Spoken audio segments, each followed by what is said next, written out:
28 minutes to 8 o'clock on this Wednesday morning. Well, it is budget day, in case you forgot. Yeah, the Finance Minister Tito Mboweni will be delivering his maiden budget speech in Parliament this afternoon. And many South Africans are hoping for a bit of a reprieve after, well, a tough few months, to put it mildly. Yeah, it's really a tough one, it's going to be. But our budget day team is already out and about to bring us the comprehensive coverage. Annika Larsen is joining us now live from Parliament. Morning, Annika. And of course, this is Tito Mboweni's maiden budget speech. It's an election year. He's going to have to say all the right things while trying to still be honest about the state We've got of HCOM. So, I mean, it's a loaded one for him today, isn't it? You know, it may be his maiden budget speech, but I think that he's a veteran, and I certainly think he'll be able to balance this extremely precarious Trapeze Act, what with the Eskom blackouts devastating South Africans last week, and really putting the economy into, as what the President said, a crisis. I do have with me ANC MP and Chair of the Finance Portfolio Committee here in Parliament, Mr. Yunus Karim. Mr. Karim, this is really an interim budget, if you like. There's going to be another budget straight after elections. How on earth is Minister Mboweni going to try and save the SOEs that are in deep trouble and keep the electorate happy? Well, firstly, this budget will prevail for the year. Never mind that we have election shortly.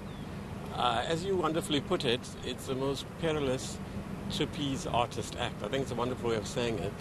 I think if we ask the ANC to drop this budget, you'll run a mile. So whatever one We're not disputing that. Whatever one thinks of the ANC government and the minister, it's extremely difficult and would require a lot of deft handling of all the balances. Obviously, the main issue is how much of money will be allocated to Eskom and on what terms, and how it would constitute part of a multi-pronged strategy to turn around Eskom. Also, crucially, where will the money come from? Now, obviously, it's the interest of the poor, not least, that Eskom survives and performs and delivers. So its rescue is important to the interests of the working class and the poor and disadvantaged. But that doesn't mean that it's the poor that must pay the price. So we'll be very keen as a finance committee to see exactly where the money comes from, to be alert, and I'm sure the minister will be too, and the government, that it can't come from pro-poor budgets and priorities. It's the non-priority programs and budgets which should be focused on, and there are enough of that, I think, to secure a significant amount of money. The stress will also be more than ever before by our committee on the quality of spending, the efficiency of spending. There's a lot of talk about, this being a balancing act, creative solutions needed, and in order to just try and give Eskom some relief, a debt swap. Your thoughts on that, considering, 100 billion equity debt swap, is that not just moving the pieces around and not really finding a solution? Well, as the President himself said last week in the SONA, giving the money to the extent we can is only part of a multi-pronged strategy. And more than ever, you've seen different elements of that strategy spelled out.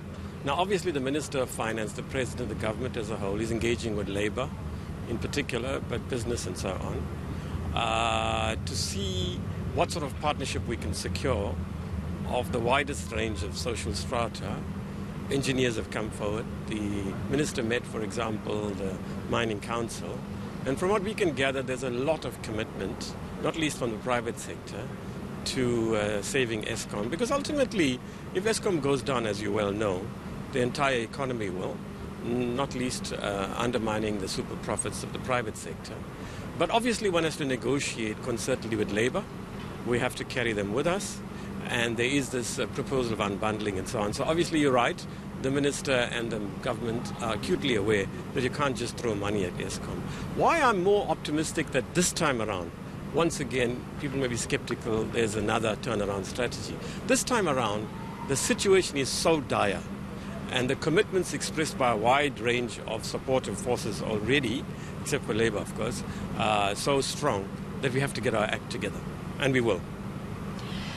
Last question. I mean, Minister Mboweni probably won't mention the word job losses or privatisation. Yes. But this is a minister who is not afraid of making politically unpopular statements. Do you expect him to fall in line with his ruling party? Well, that's a question you should put to him and his spokespeople. But no minister is above the cabinet collective. And while it's true the Minister of Finance has a major say in what the ultimate budget looks like, it's done through an interministerial committee, ministerial budget committee, and various other intergovernmental structures, which also involve, mind you, the provincial MECs and representatives of SALGA. And a Minister of Finance in this country and anywhere else in the world cannot act outside the collective. In any case, this very morning, as I understand it, Cabinet will look at the budget. Presumably the President has seen it, at least in the last 48 hours.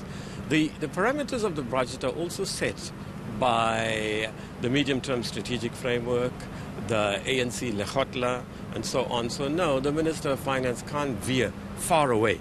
Though there's some latitude for individual interpretation and presentation, he can't veer far away from what Cabinet wants and what the ANC as a whole wants. Thank you so much, Mr. Karim, and we will see you being briefed by the Minister at the Portfolio Committee and Select Committee tomorrow. And the Appropriations Committees. Yes, on correct. Thursday, as is the convention, from 12:30 to 15 hours. Thank you so much for joining us. Well, there you heard it.